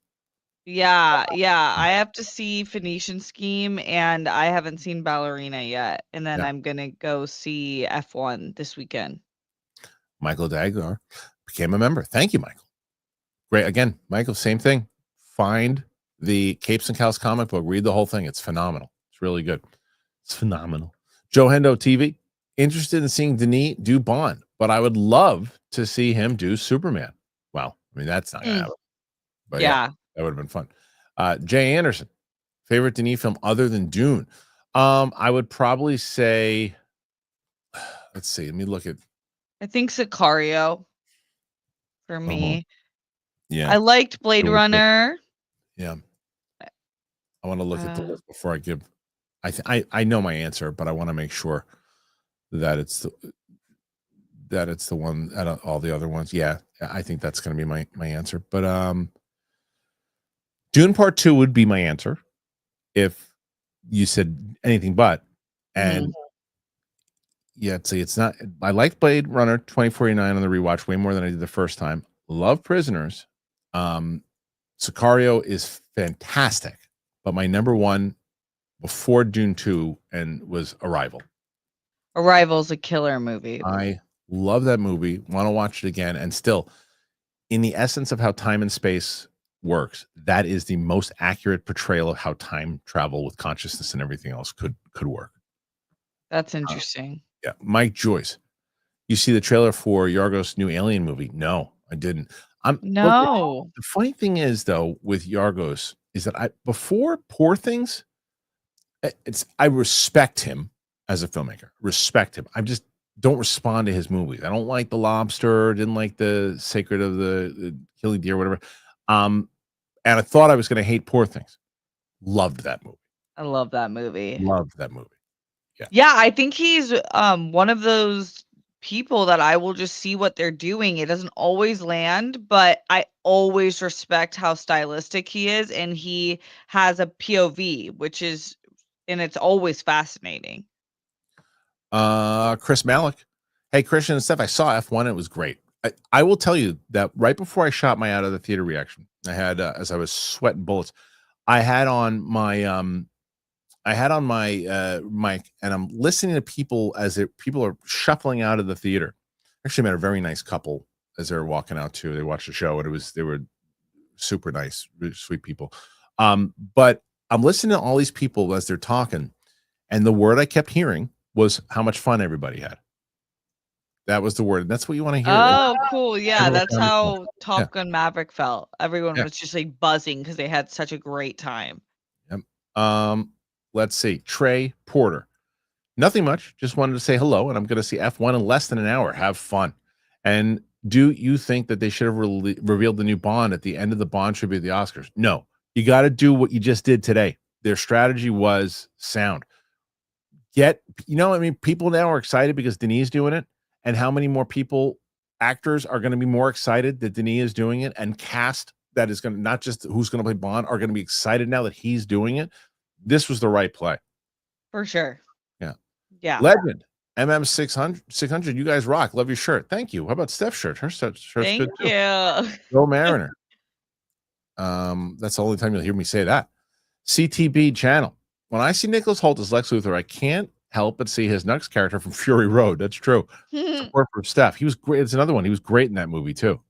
That's funny. That was such a like should have been a small character, but I feel like he made that so crazy. Yeah. Joe Hendo TV, who says, I love the Dark Knight trilogy and the Batman, but a live action version of the Batman, the animated series, would be peak. I hope the DCU Batman will be along those lines. I'm very curious to see how they're going to make that work and who it's going to be. Yeah. Yeah, and do you mean like actually have a series that's adapted from the animated into live action or a movie? I think he's talking about movie, but in that kind of tone. Oh, okay. Yeah, that's tough. Chris Malick, what do y'all think will be the big box office surprise hit of the year that nobody expected? I think we already had it. I think it was Minecraft. Yeah, I mean that is crazy, guys. The fact that it was a success, that's not surprising. The fact that it's almost at $1 billion, right? That part. No one would have predicted that. The first 15 minutes straight are the most exposition heavy 15 minutes of my entire life. I didn't love it either. But then it got good. Then it got fun.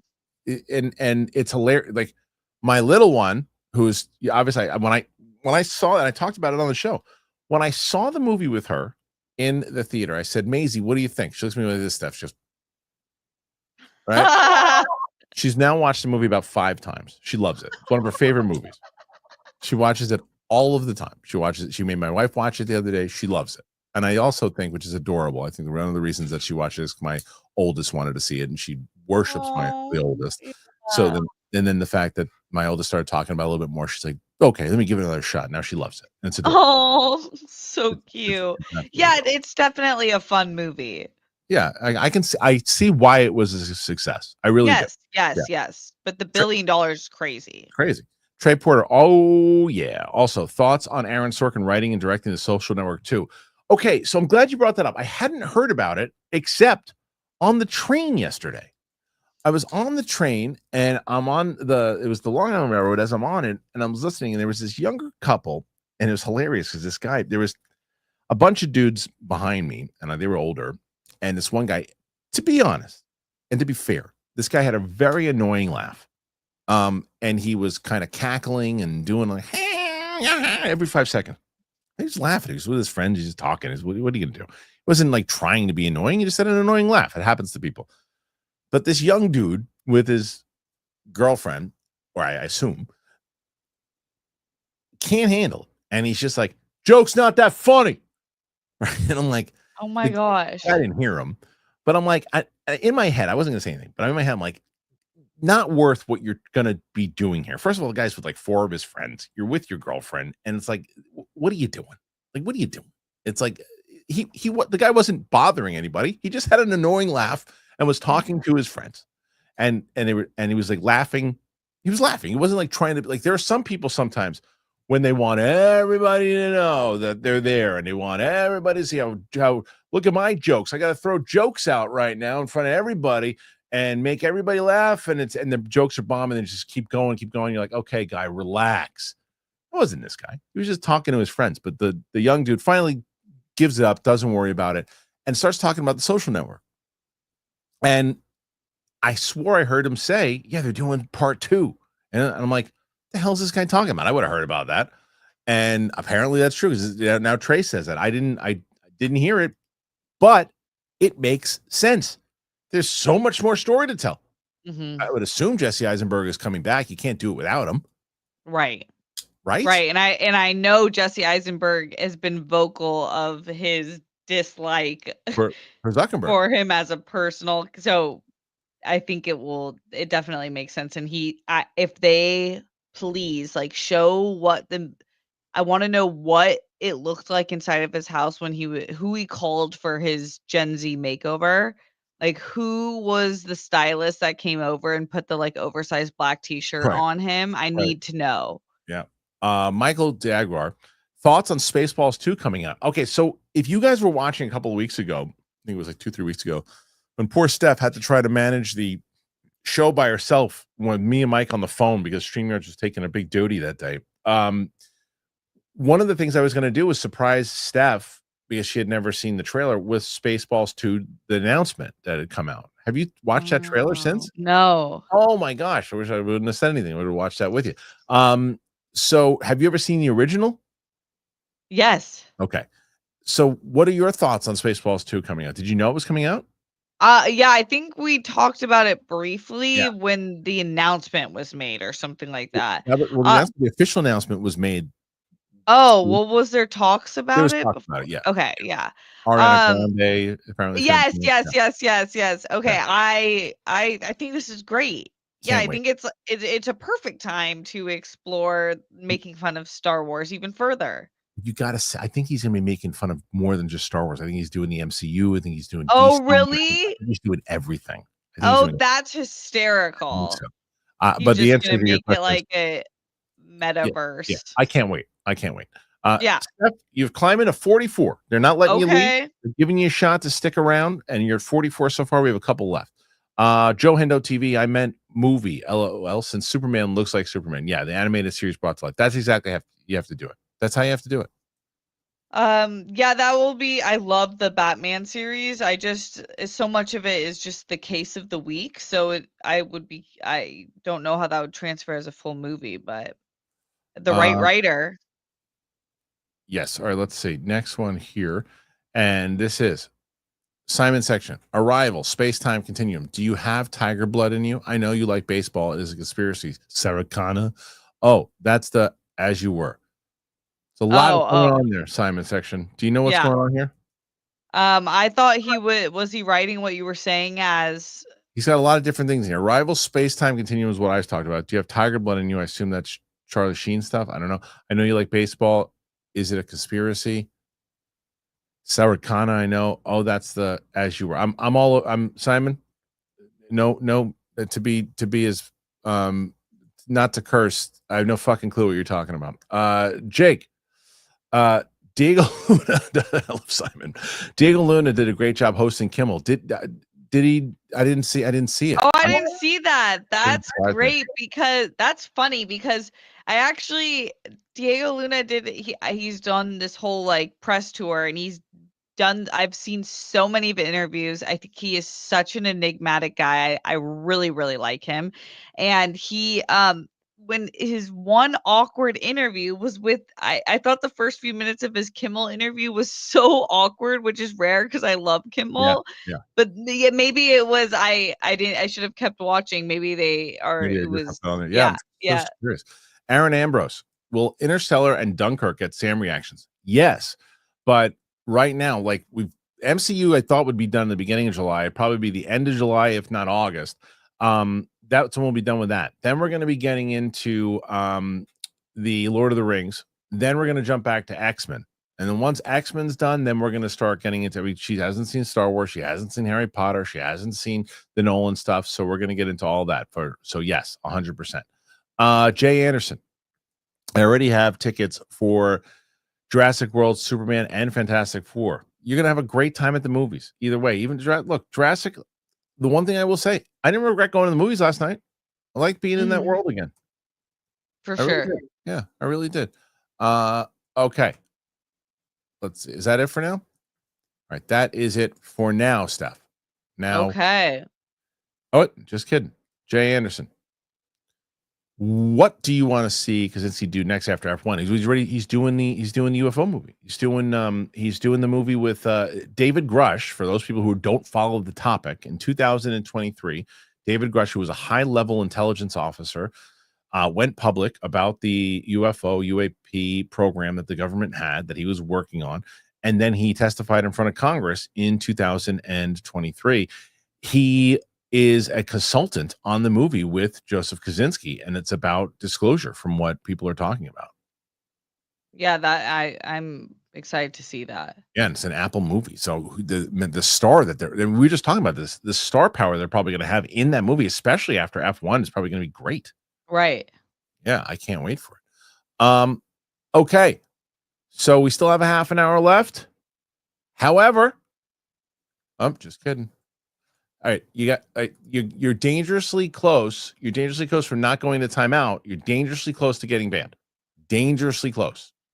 Just saying. So let's be smart here. dangerously close. Simon Section, Arrival, The Arrival, Amy Adams, Charlie Sheen. Now I get it. Okay, right. Not The Arrival. Yes, thank you, Simon. Now that makes a lot more sense. Now I know where you're coming from. Yes. Thanks, Simon. Yes. Anthony, I recently got married. Any advice? Listen, be good partners. And sometimes when you think you have to fight, don't. Just say, oh, all right. Right, Steph? Yes, that's all really great advice. I would also say it's so easy with your friends and family, but especially your partner, for it to just be like regular normal. Every day I feel like you should just be like, oh, I get to be this person's partner, and be excited about all the little things, and they'll make your whole life a lot more fun. Yes. All right, try it again. Look, again, 48 still. I think that's a nice run that you've had. Kristian. I think it's a nice run. I lie. You have 49. Maybe you can hit 50. But I said yesterday, I was like, because Roxy hasn't been in the power position in quite a while, because the Capes and Cowls guys have 4 in a row now. Right. That's their biggest challenge tomorrow, to see if 233 is just a monster number. I mean, how you can do that. It is always curious to say, oh, here's another one. The Lone Phoenix. My kid got a Wendy's DC Kids meal that had a female magician villain named Zatan or something. Is that a good lead villain for a movie? I think that's the character that was brought up yesterday, Phoenix, to Roxy. I think that they asked her if she'd want to play. Like, I don't really know. I don't know that character. Yeah, that's a great question. She hit 50. It's good. I think that's the question for tomorrow's show with Capes and Cowls. Right. They'll know for sure. But nonetheless, Steph, still big fight, 50. I think you take it. Tell people about the channel. What's going on with the channel, please? Oh, yes. Okay, so I think if everything goes according to plan, next week we'll start having episodes coming out. So the plan as of now is Tuesdays and Thursdays, and I will keep you guys updated. I'll post on my Instagram and stuff to make sure it's all up to date too. But that's the plan. Please go and do that. Support Steph. I think we already put her YouTube channel in the description for each episode, so make sure you check her out. As I mentioned beforehand, we will have more updates for both the Capes and Cowls comic book project that we're doing, and once I'm done with this script, we'll have more information on what's going to happen, as far as, because I want to get your thoughts, guys. Like, should we try to do the whole pilot? Should we try to do the whole season? What do you guys think? I really want to know. Steph, just as I thought we were about to leave, Crash and Chaotic, Rocha's reasoning was wearing stuff to the movie. Your opinion doesn't matter because wearing attire means you're ready to convince yourself you like it. I don't agree with that. But I also saw in the chat that people are saying, like, to which is a good point. I think there's a better point to be made of, well, look, if you're going, and this is for Real Rejects and for everybody that attended that screening yesterday too.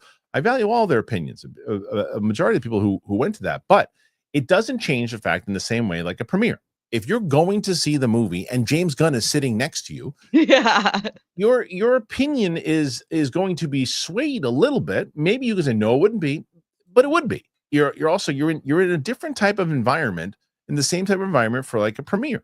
It doesn't mean that your opinion is wrong. It doesn't mean that your opinion won't stay the same after multiple viewings of it. But I think it's fair to say, if Rocha was saying this, that it is hard. If Rocha would have been like, hey, listen, it's hard to really value on a special screening. And plus the fact, I don't think any of them even said anything about the movie, because I don't think they can yet. But, right. But if he was saying along the lines, look, it's going to be hard to take those opinions serious for me, because of the same reasoning I have when people go to premieres, I would tell him that's fair. But if he's saying, well, Pete, if you're wearing a Superman shirt, it means I can't take you serious. That I don't agree with, because I can go to see a movie. I can wear a Star Wars shirt to a Star Wars movie and then go, wasn't very good. Now, Rocha's thing would be like, well, that's you. And I know that you would do that, but there's other people that I can't do that. I would say. So, well, I will have this conversation with him on Monday. I promise you that. I promise you that. Because I think I know what he's talking about basically. So if he's saying, the same thing along the lines of like what I just said with the premiere, I don't disagree with him.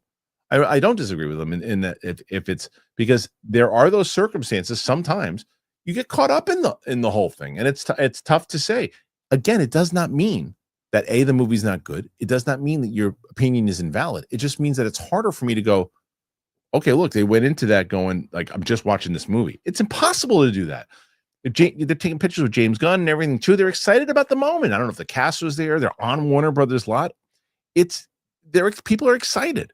So I understand what he's trying to say if he's indeed saying that. I am too fly cam. I love Rocha. He should cool it on Soups though. He is going balls out. I saw that I randomly opened Twitter and oh no, it wasn't him. It was Snyder. Just lit Soups up. Oh no. You're talking about Soups. Oh yeah, I thought this was like No, I didn't even know that was so crazy. Did Snyder go after Soups? Just like torched him. Really? What did he say? Yeah. He okay, so there's the you photo. Can you find it and read it? Yes, yeah, I'll find it. It was a photo of Soups in Brazil with with Corn Sweat and Brosnahan, I'm pretty sure. Okay. And he came after Superman too. It was like crazy. You know how much he tweets, so this might take a minute. Okay, yeah. Here it is. Okay. Okay, so here's the photo. Okay. And he said the star of Mr. Irrelevant standing next to Mr. Irrelevant himself. Pretty cool. Well, someone said also that Eric Collins says Jeff apologized on the live show today about that. So that like, I sometimes just want to take social media out of people's hands, but like this is but look, Jeff's Jeff. Right. Rocha's Rocha, the two of them together, and they're really going after this movie. And I don't look, but I will say the same thing about the two of them, right? Whereas I just said that thing about, and I would tell Jeff Snyder and Rocha this, they're on the call or on the phone with me. They know I would. The same can be said about them when it comes to what I just said about that screening. I am expecting them both, because of the way that they've been going at this, I'm expecting them both to hate it no matter what. Like, I don't feel like, even if most people are going to like it, I don't, and Rocha will say, that's not true. That's not true. And he very well could be the case. I think he's going to convince himself that he doesn't like the movie, to which he can argue with me. And again, I'll bring this up on Monday with him. And I think that the same thing goes with Snyder, where Snyder just doesn't like these movies typically. Right. He typically doesn't like these movies. Right. So I think that what they've done is that the audience is expecting them not to like it. So I'm curious to see. But what I will say about Rocha is this. Rocha is different. Snyder, I think, is going to hate it no matter what. I will say that if Rocha goes into it, because he's going to go into it like this. And if he does like the movie, I feel like he'll say it. I do. I just question is, can he convince himself that to get past the fact that he really doesn't, he's just not a fan of the way Gunn's doing things right now. Yeah. So, yeah. Well, that's it. That's again. We think we'll see if anybody keeps us back on, but we still had, if we wanted to, 23 minutes, but 52, it is what it is. It happened today. Steph, you'll get a win again. I know you will. Yeah. I know you. Yeah. You had that one run where you had like 2 or 3 in a row. I know. We got this next week. Yeah. Well, guys, thanks again for being here. I appreciate it. Make sure that you're going to Apple Podcasts, Spotify. Oh, see, every time I do that, everybody's about to sign out stuff. So I am Too Fly Cam. My lady hates comic book movies. She's allowing us to see Superman. The movie does 850 mil. So I'm starting to get more on board with it getting closer and closer, and I'll tell you why, to $1 billion. So my friend Chris, like one of my really good friends, the guy I go to the gym with every day. So I was speaking to him today, and I said, let me ask you a question. I'm curious about this because what he does is, this is a bigger conversation. I can go into this also, which I thought was pretty fascinating. He watches a lot of YouTube. He has premium. He doesn't get ads. He does a lot of streaming stuff. So he says he doesn't see a lot of commercials. And I think that could be a big problem for marketing in general. He doesn't see a lot of things. And I said, what movies are you aware of that are coming out for the rest of the year? His first answer was, I don't know. Let me think. I was like, I don't know. I don't think any of them. And I go, Superman? He's like, oh, that one I know about for sure. Yeah, I knew they're doing a new Superman. He's, I don't know who was in it. I go, not important. I go, but you know they're doing a Superman movie. He's like, yeah. I go, what about Fantastic Four? He goes, no idea they were even doing that. He said, I didn't even know they were. He said, I didn't even know they were doing a Bruce Springsteen movie until you told me. I was like, well, yeah, that I can understand, but I'm surprised you know Fantastic Four. And I said, an Avatar. He said, they're doing another Avatar. I was like, yeah, but there's been no marketing for that yet. And Jurassic World, I didn't ask him if he knew that was coming out, but he knew that Superman was coming out. He was very aware of it. Okay. So that is what they're doing well with their marketing. And that is why I do think like a lot of people are aware of this movie. I think this movie is going to do maybe better, much better than I thought. And I thought it was going to do well, but I'm just saying maybe even better. I am Two Fly Cam. Just curious, Raising Cane's or Chick-fil-A? I don't know any of those. Oh, or Chick-fil-A? You know what Chick-fil-A is? It's Chick-fil-A. Oh, yeah. Isn't that how they spell it? Okay, obviously, I'm a Raising Cane scout. Oh, what the hell's Raising Cane's? Oh, they have them all around California. I don't think they're on the East Coast though. It's just fried chicken. Okay. Fried chicken. Yeah, so neither for me because I never. Ellis is a big Chick-fil-A guy. I never. Chick-fil-A is fine to me. I like Raising Cane's though. That's like never tried it. Chicken. Finally growing some stuff back here. Man, people really got on me. I went clean shaven stuff for the first time in like 4 or 5 years. People did not like it. Okay, curious, how'd your children react? Didn't care as much. Well, my daughter didn't mind it because when I gave her a kiss goodnight, she was like, oh, that doesn't hurt. It's not itchy. That's funny. I see kids break down when their dad shaves their mustache no, that's what they did when I shaved my head that one time. Oh yeah. But no. And then my wife didn't mind it as much because I told you the two reasons I was doing it. The first is that it was just one of the reasons I haven't just done it in a long time, but the other reason was for the pilot. I wanted to see. Well, there's two reasons to be honest. The first reason was because when I had the extra weight on my face and I have, clean shaven, terrible, but I had lost some weight and whatever, and so I'll give it a shot. And then I wanted to also see because I have to. There's a part in that jumps back in time in the show that I've got to look significantly younger. Right. So I was like, well, can I make that happen with that? So, and people were not happy with the clean shaven look. Mike Joyce, Steph, will you have your own Patreon/Discord for your channel? Eventually, probably, but I'm just so focused on making sure I come out with weekly good content. So I don't want to overwhelm myself and then not do great in one area. Yeah. Someone said, do they have Chick-fil-A in New York? They very well could. I just don't go to it. Clip Champ Razor, have you ever been in a preview screening that had same energy as a midnight opening with people cheering, or do critics tend to not react? Well, I know there's been some. It's a great question. I think that the premiere doesn't really count because the premiere, even though there's a lot of critics and stuff too, there's tons of fans there too. And the most electric one I ever went to, I think, was Endgame and The Force Awakens. Those are the two. Those are pretty. Oh yeah, Rise of Skywalker. Yeah, but those ones a lot of times includes fans. Includes everything and cast, family and stuff too. So does it? Yeah. Talking about. Yeah, so I feel like the answer is yes. I feel like really good movies. I just can't remember which experience in general, but I'll tell you, Dune 2 had a good response when I went to, but I'm sure there are other ones for sure. Legend MM600. Do you think Soups and the bad guy will be friends? Oh, Snyder, you mean? Snyder's that's hilarious. Hysterical. No, probably not. But I will tell you this: with Snyder, that's how. Do you know the story how Snyder and I met, Steph?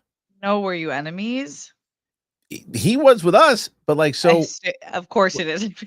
We went. So this was back in 2000 and got to be 2013.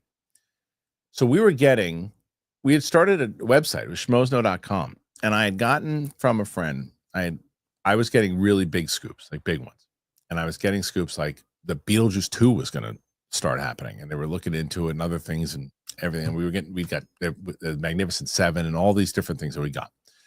And the ironic thing is, we were doing essentially what Jeff is doing now, because what the trades have to do is that the trades get a scoop.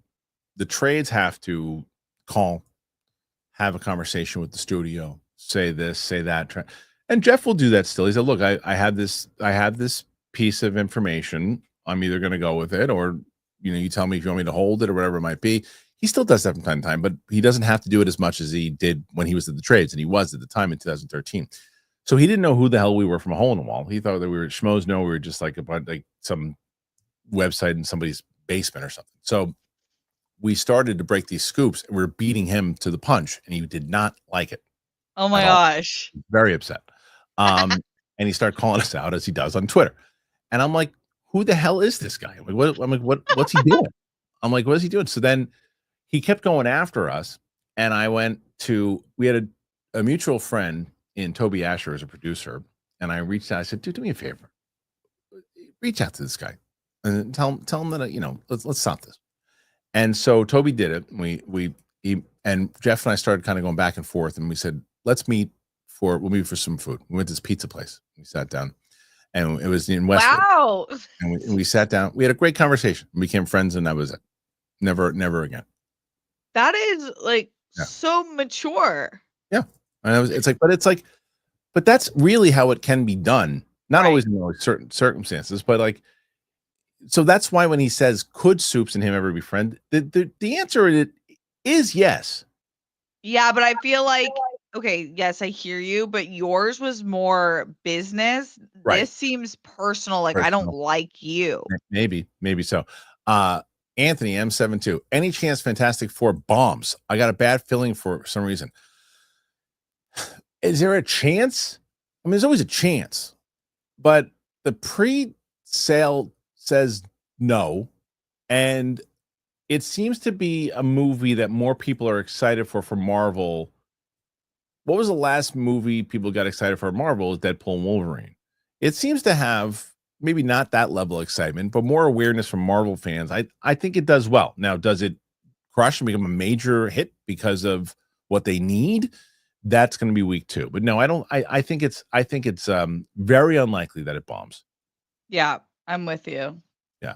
There were 2 people who disappeared off this chat twice when there's 2 things that had happened. The first, is actually 2 or 3. 2 that I can think of offhand. The first is the guy who wanted to make the bet with me that Fantastic Four would make less money than Thunderbolts. Oh, yeah. Never appeared back in the chat ever again, or if he had. And the other one was the guy who kept telling me how much of a main event star Jey Uso in the WWE was, and then that clearly has proven to be not true as well. So both of them disappeared. Where you been? Where you been? Anyway, okay. Let's see. Is that it? Nope. Okay. Here we go. We got a cat. We got a dog. And all these different people. Guys, thanks again for being here. This is another attempt to sign off, but you guys have kept this going with 58. Steph, you went from 50 to 58. Again, I think it still shows the fighter in you. Thank you, everybody. Appreciate you. Everything that you guys do week in, week out. I truly mean it. You guys are the lifeline of everything we do here. So thank you again. And we'll see you on the flip side. Thank you, Steph. Peace out, everybody.